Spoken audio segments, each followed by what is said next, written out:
Habak pa muning adi si 16 ning Abril, makapanayan na lading at 23 kapitan ning siyudad San Fernando king malapit a opisina ning local COMELEC. Makaantabe la ready king pamanyatang dareng mitatang ay Bong Pineda at dating DM Mylene Pineda kayabyab para king pamaglipat ng voters registration king siyudad ibat king balena ning Lubao. Bayo manugto dintang lareng mitata at opisyal ning migproseso king karelang pamaglipat rehistro. Kaya bede mo naman ing asawa ng DM Mylene ay Archer kayabyab. Magpapakit lang mo naman suporta din kaalyado dareng Pineda ay former 3rd District Board Member at ngeni Disud Asek Rosby Henson, ang po incumbent 3rd District Board Member Attorney Jun Canlas.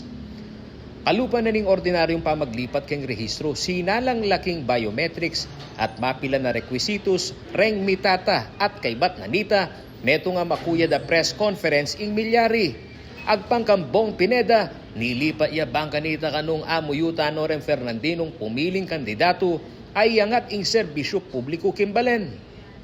Gusto ko talagang bumoto rito para mapasunod ko rin ibang gusto kong mangyari dito. Diba? Kasi dito sa pangkasalukuyan, yung mga ibang bumoto dito sa administrasyon na to, parang hindi tumama. Parang hindi tumama. Diba? Parang lang parang. Sakaling boboto ko rito, at boboto talaga ako rito, baka mayaya ko sila sa tamang pagboto.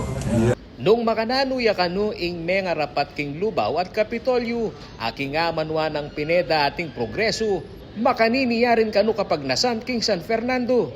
Mo, ang mangarap ng mabuti, napakaganda eh. Diba? Siyempre, malinis ang pangarap natin. Diba? Nakita mo yung Lubao, kahit na paano, maganda. Yung Kapitolyo, maganda. Baka mapangarap natin sa Fernando, maganda rin. Ganun lang, diba?